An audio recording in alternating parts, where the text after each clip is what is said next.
아멘. 오늘 내가 나를 사랑하느냐라는 제목으로 하나님 말씀 증거하도록 하겠습니다. 오늘 본문 이야기는 성경에서 나온 많은 아름다운 이야기 중에 가장 아름다운 이야기 중에 하나라고 생각합니다. 지난주에 이어서 나오는 본문 말씀인데요. 오늘까지 이 말씀을 다루고 이제 다음 주에는 다른 말씀을 증거하려고 합니다. 오늘 제자들이 큰 물고기를 잡는 기적을 통해서 부활의 주님을 알아보게 되지 않습니까? 그래서 베드로가 가장 먼저 물에 뛰어들어가지고 예수님께 나아가고, 그 뒤에 이제 나머지 제자들도 잡은 물고기를 이제 정리를 하고 뒤따라 해변으로 이제 올라오게 되죠. 제자들이 예수님께로 왔을 때 예수님께서는 제자들을 위해서 식탁을 차려 놓으셨습니다. 여러분, 왜 예수님께서 식탁 차려 놓으셨을까요? 제자들이 배가 고프다는 것을 아셨기 때문입니다. 제자들이 밤새도록 그물질을 하지 않았습니까? 그러니까 배도 고프고 몸도 지치고 아마도 그 물에도 온몸이 많이 젖지 않았겠습니까? 그러니까 추위에 떨었을지도 모릅니다. 주님은 그들의 처지를 아시고 친히 불을 피우시고 그 위에 생선과 떡을 굽고 그들을 기다리신 것이죠. 그리고 제자들이 왔을 때 와서 조반을 먹으라고 하면서 그 식탁에 초대를 하신 것입니다. 여러분, 이것이 바로 우리 주님의 모습입니다. 마가복음 8장 보시면 예수님과 함께하던 그 사람들, 무리들, 이제 예수님의 말씀을 이제 들었다가 이제 3일이 지났는데 그들이 이제 집으로 돌아갈 때가 됐는데, 그들이 굶겨서 배가 고프다는 상태를 아시고 그들이 그냥 돌아가면 기진해서 쓰러질까 걱정이 된다라고 하시며 칠병이어의 기적을 베풀어 주시지 않았습니까? 누구 하나 배가 고픕니다 이렇게 말을 감히 꺼내지는 않았던 것 같습니다. 그런데 주님은 이미 그 모든 것을 알고 계셨던 것이죠. 여러분, 이 주님이 바로 지금도 우리의 필요를 아시며 세밀하게 공급해 주시는 분인 줄 믿으시기를 바랍니다. 빌립보서 4장 19절 말씀을 우리가 같이 한번 읽어보도록 하겠습니다. 시작. 나의 하나님이 그리스도 예수 안에서 영광 가운데 그 풍성한 대로 너희 모든 쓸 것을 채우시리라. 아멘. 무엇을 먹을까? 무엇을 마실까? 몸을 위하여 무엇을 입을까? 염려하지 말아라. 목숨이 음식보다 중하지 아니하며 몸이 의복보다 중하지 아니하냐? 공중의 새를 보라. 심지도 않고 거두지도 않고 창고에 모아들이지도 않되 너희 하늘 아버지께서 기르시나니 너희는 이것들보다 귀하지 아니하느냐라고 말씀하신 주님 아닙니까? 부활의 주님은 오늘도 동일하게 우리의 삶, 우리의 자녀들을 위해 섬기며 필요를 채우시는 분이시라는 것입니다. 제자들은 주님과 조반을 먹는 동안에 아무 말도 할 수 없었습니다. 주님이라는 것을 알았기 때문이죠. 12절 말씀 보십시오. 예수께서 이르시되 와서 조반을 먹으라 하시니 제자들이 주님이신 줄 아는 고로 당신이 누구냐 감히 묻는 자가 없더라. 당신이 누구냐라고 묻기도 힘든 상황에서 무슨 대화를 할 수 있겠습니까? 급하네. 주님이라는 걸 알아도 감히 말도 하지 못하는 이 어색하고 서먹한 관계가 지금 제자들과 부활의 주님과의 관계였다는 것입니다. 그러나 주님은 이 관계를 회복하기 위해 먼저 제자들을 찾아오셨고 식탁을 준비해 놓으셨습니다. 이제 조반을 다 먹은 이후에 주님은 다른 제자들보다 가장 먼저 시몬 베드로에게 말씀하시죠. 주님은 분명한 목적을 가지고 제자들을 찾아오신 것입니다. 그것은 바로 낙심한 이 베드로를 회복시키기 위함이었죠. 지금 베드로는 주님을 볼 면목이 없습니다. 왜냐하면 그가 주님을 배반했기 때문입니다. 그냥 배반을 했으면 그나마 좀 덜한데 주님이 베드로에게 너는 나를 배신할 거야 라고 말씀하셨을 때 주님, 다른 사람들은 다 주님 떠나도 저는 결단코 주님을 떠나지 않을 것입니다 라고 떵떵거린 사람이 베드로였습니다. 그러니까 그런 말까지 했는데 배신을 했으니까 얼마나 베드로 자신이 부끄러웠겠습니까? 주님에 대한 죄송함도 있었겠지. 그리고 무엇보다 자기 자신에 대한 실망과 낙심과 상심도 있었을 것입니다. 여러분, 세상에서는 한 번 배신한 사람에게 기회를 주지 않습니다. 한 번 배신한 사람은 두 번도 배신할 수 있다고 말합니다.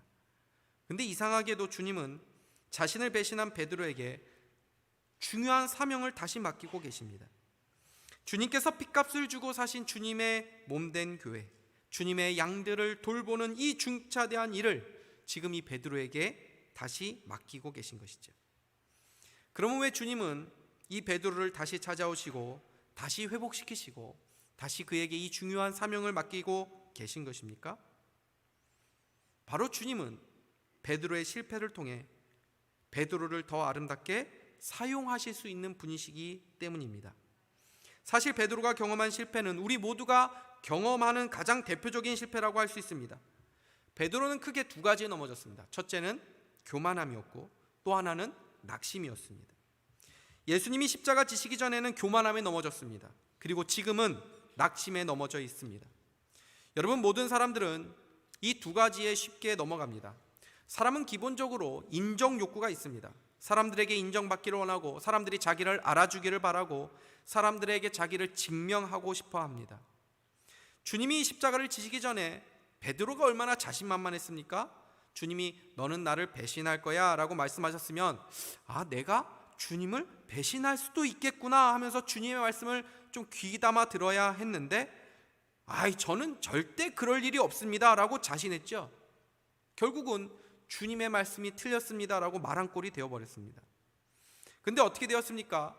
대제사장의 종이 불 앞에서 베드로를 보고 베드로를 향해서 저 사람은 예수님과 함께 있었던 사람입니다, 예수님의 제자입니다 라고 했을 때 베드로가 부인을 합니다. 그리고 3번을 부인했을 때 주님과 눈이 마주치게 됩니다. 그때 베드로가 느꼈을 마음이 어땠을까요? 그렇게 자신만만했었는데 그 순간 자기 모멸감, 수치심과 실패감과 낙심이 그 마음을 다 사로잡았지 않았겠습니까? 그래서 그는 급하게 밖으로 나가서 심히 통곡하게 됩니다. 그리고 지금도 그 낙심에서 헤어나오지 못한 상태에 있죠. 그래서 지금 주님과 함께 식탁 교제를 누리고 있지만 여전히 그의 마음에는 괴로움, 무거움, 그런 상처, 그러한 마음들이 짓눌려 있는 그런 상태에 있는 것입니다. 여러분, 우리가 왜 교만에 빠집니까? 나 자신을 지나치게 믿기 때문입니다. 여러분, 왜 사람이 낙심하게 됩니까? 나 자신을 지나치게 믿었기 때문입니다. 그래서 교만과 낙심은 사실 동전의 양면처럼 하나입니다. 교만도 죄지만 낙심도 죄입니다. 교만과 낙심 모두가 자기 의에서 나오는 열매들이기 때문입니다. 우리 가운데 자신이 죄인이라는 것을 인정하지 않는 사람은 안 계실 것이라고 생각합니다. 우리는 모두는 다 죄인이라는 걸 압니다. 근데 문제는 무엇입니까? 우리의 죄가 얼마나 큰지를 우리는 모르죠. 사도 바울이 뭐라고 말했습니까? 나는 죄인 중에 괴수다. 괴수였다도 아니고 나는 죄인 중에 괴수다. 나는 지금도 죄인 중에 우두머리다 라고 말하고 있습니다. 여러분, 이 사도 바울의 고백이 이해가 되십니까? 우리가 잘 이해를 못하죠. 왜 이해를 못하는 줄 아십니까? 우리의 죄가 얼마나 큰지를 모르기 때문입니다. 이기적인 우리들은 나 자신에게는 관대하고 다른 사람에게는 인색합니다. 내 죄는 잘 보지 못하고 다른 사람들의 죄는 잘 보는 것입니다. 그래서 신앙생활이라는 것은 이 죄의 깊이를 점점 깨달아가는 과정입니다. 그래서 만약 신앙생활을 하면서도 나는 그래도 갈수록 점점 더 괜찮은 사람이 되어가는 것 같아, 이 정도면 그래도 준수한 사람이구나 생각한다면 나의 신앙을 한번 돌아봐야 됩니다. 그런 사람은 정말 진정한 신앙이라고 말할 수 없기 때문입니다. 성경이 베드로의 실패와 회복을 기록해 놓은 이유는 이것이 바로 우리 모두에게 해당되는 교훈이 되기 때문입니다. 바로 주님의 일은 육신적인 차원에서 할 수 있는 일이 아니요, 자기 능력이나 자기 확신에서 할 수 있는 것도 아니라 오히려 철저하게 자기 의가 깨어진 사람들, 나의 힘으로 되는 것이 아니요 하나님의 은혜와 하나님의 능력으로만 되어진다는 것을 고백하는 자들을 통해서만 하나님의 일이 이루어진다는 것을 말씀하기 위해서 바로 이 베드로의 실패를 마태, 마가, 누가, 요한 4복음서에 다 기록해 놓은 것입니다. 주님은 우리를 바로 이 고백을 하는 데까지 나아가도록 하기 위해 때로 실패의 아픔을 경험하게 하십니다. 그러므로 여러분, 실패했다고 너무 낙심하지 마십시오. 실패를 경험하지 않은 인생은 없습니다. 실패를 경험하지 않은 인생이 있다면 그건 복이 아니고 저주입니다. 지금까지도 많은 실패를 우리 모두가 경험해 오셨겠지만 앞으로도 우리는 실패할 것입니다. 그러므로 중요한 것은 실패했다라는 그 사실이 아니라 그 실패 속에서 나는 어떤 자세를 가져야 되는가? 그 실패를 어떻게 바라봐야 되는가? 그 실패를 내가 어떻게 다루어야 하는가? 이것이 중요한 것입니다. 그 실패 속에서 나의 의가 깨어지고 주님을 더 붙잡게 될 때, 그 실패를 통해서 하나님은 우리의 인생 가운데 더 아름다운 열매를 맺게 해주실 줄 믿으시기를 바랍니다. 오늘 주님은 베드로가 실패를 딛고 다시 일어나도록 하기 위해서 무엇을 지고 묻고 계신지를 보게 됩니다. 15절에서 17절 말씀 보십시오. 그들이 조반 먹은 후에 예수께서 시몬 베드로에게 이르시되 요한의 아들 시몬아, 내가 이 사람들보다 나를 더 사랑하느냐 하시니 이르되 주님 그러하나이다. 내가 주님을 사랑하는 줄 주님께서 아시나이다. 이르시되 내 어린 양을 먹이라 하시고 또 두 번째 이르시되 요한의 아들 시몬아, 내가 나를 사랑하느냐 하시니 이르되 주님 그러하나이다. 내가 주님을 사랑하는 줄을 주님께서 아시나이다. 이르시되 내 양을 치라 하시고 세 번째 이르시되 요한의 아들 시몬아, 내가 나를 사랑하느냐 하시니 주께서 세 번째 내가 나를 사랑하느냐 하심으로 베드로가 근심하여 이르되 주님 모든 것을 아시오매 내가 주님을 사랑하는 줄을 주님께서 아시나이다. 예수께서 이르시되 내 양을 먹이라. 주님은 베드로에게 사랑에 대해서 물으시죠. 너는 나를 사랑하니? 여러분, 주님이 베드로의 마음 몰라서 물으셨을까요? 아니죠. 사람은 그 사람의 마음을 잘 몰라서 묻기도 하죠. 너 나 사랑해? 사랑하는 사이라고 해도 가끔씩 확인받고 싶죠. 왜요? 사람은 마음을 들여다볼 수 없기 때문입니다. 그러나 주님은 사람의 깊은 심령에 있는 데까지도 통찰하시는 분이죠. 우리도 우리 자신의 마음을 우리가 모를 때가 있지 않습니까? 그러나 주님은 우리의 모든 것들을 다 아시는 분이십니다. 그런데 왜 주님은 베드로에게 굳이 너 나 사랑하니? 라고 물으셨을까요? 저는 그 이유가 바로 베드로의 회복을 위해서라고 생각을 합니다. 이 회복은 두 가지 면에서 있어야 됩니다. 첫째로 베드로 스스로 먼저 회복돼야 되죠. 아직 베드로는 자기 내면에 있는 수치심, 실패감, 낙심과 같은 상처에서 회복되지 않는 상태에 있었기 때문입니다. 이것을 회복해야 했습니다. 또 하나는 무엇입니까? 공동체 안에서 베드로가 공적으로 회복되어야 했습니다. 베드로는 장차 교회를 이끌어갈 지도자가 되어야 했기 때문입니다. 이것을 위해 주님은 의도적으로 베드로와 주님이 단둘이 있는 곳에서 은밀하게 이 대화를 나누신 것이 아니라 제자들 앞에서 베드로에게 이 공적인 질문을 하고 계신 것입니다. 그리고 너는 이 사람들보다 나를 더 사랑하느냐? 너는 나를 사랑하느냐? 너는 나를 사랑하느냐? 이 세 번의 질문을 통해서 세 번 주님을 부인한 베드로의 수치와 상처를 씻어내고 계신 것입니다. 베드로는 이 세 번의 주님의 질문 앞에 내가 주님을 사랑합니다 라는 답을 드리죠. 제가 말씀 준비하면서 사실 이 부분에 대해서 가장 많은 생각을 해보게 되었습니다. 왜냐하면 이 베드로의 대답이 잘 이해가 되지 않았기 때문입니다. 어떻게 주님을 사랑한다고 말을 할 수 있지? 왜 본인이 넘어져 봤잖아요. 그러면 주님을 사랑하는 마음이 정말 있다고 해도 이제는 자신을 못하는 단계 아닙니까? 그러면 주님 솔직히 저 자신 없습니다 라고 나오는 것이 제가 봤을 때는 가장 상식적이고 그게 자연스러운 답 같은데, 어떻게 그렇게 한번 쓰러지는 사람이 다시 네 제가 주님 사랑합니다 라고 말할 수 있지? 이게 이해가 되지 않는 것입니다. 그러니까 이 베드로의 대답을 제가 보면서 심지어는 이 사람 좀 뻔뻔한 답을 하는구나 라는 생각까지도 드는 거죠. 어떻게 베드로는 이런 상황에서도 주님, 저는 주님을 사랑합니다라고 고백할 수 있을까? 근데 저는 베드로와 주님의 대화 속에 생략된 대화가 여기 숨어 있다라는 생각이 들었습니다. 그것은 베드로에게 하신 질문 속에 주님이 베드로를 사랑하신다는 말씀이 담겨 있다는 것입니다. 여러분, 너는 나를 사랑하니? 라고 묻는다면 그 질문 왜 하는 거죠? 그 사람 사랑하기 때문에 하는 것 아닙니까? 사랑하지 않는 사람의 사랑을 갈구하지는 않는 것입니다. 주님이 베드로에게 너는 나를 사랑하니? 라고 물으신 것은 여전히 주님이 베드로를 사랑하고 계시다라는 주님의 사랑이 거기에 담겨 있는 건 아니겠습니까? 이미 주님은 베드로를 찾아오셨습니다. 물고기를 많이 잡는 기적을 베푸셨고 친히 숯불을 피우시며 식탁을 차려 놓으셨습니다. 그리고 그 불 앞에서 너는 나를 사랑하니? 라고 묻고 계십니다. 이 모든 것은 여전히 베드로를 사랑하신다는 주님의 사랑의 표현들인 것이죠. 베드로는 그 주님의 사랑의 화답으로 이 대답을 합니다. 그러니 지금 베드로의 이 사랑의 고백은 이전과 전혀 다른 답입니다. 이전에도 주님 사랑합니다 라고 말을 했겠죠. 그러나 동일한 답을 하더라도 이전에 베드로가 한 고백과 지금의 고백은 전혀 차원이 다른 것이라는 것입니다. 예전에 베드로였다면 주님이 이런 질문하셨을 때 두 번 생각할 필요도 없이 자신만만하게 대답했을 것입니다. 그러나 지금은 다릅니다. 그냥 주님을 사랑한다라고 말하지 않죠. 제가 주님을 사랑하는 줄 주께서 아십니다. 베드로는 실패를 통해 자기 힘으로 주님을 따라갈 수 없다는 것을 배웠습니다.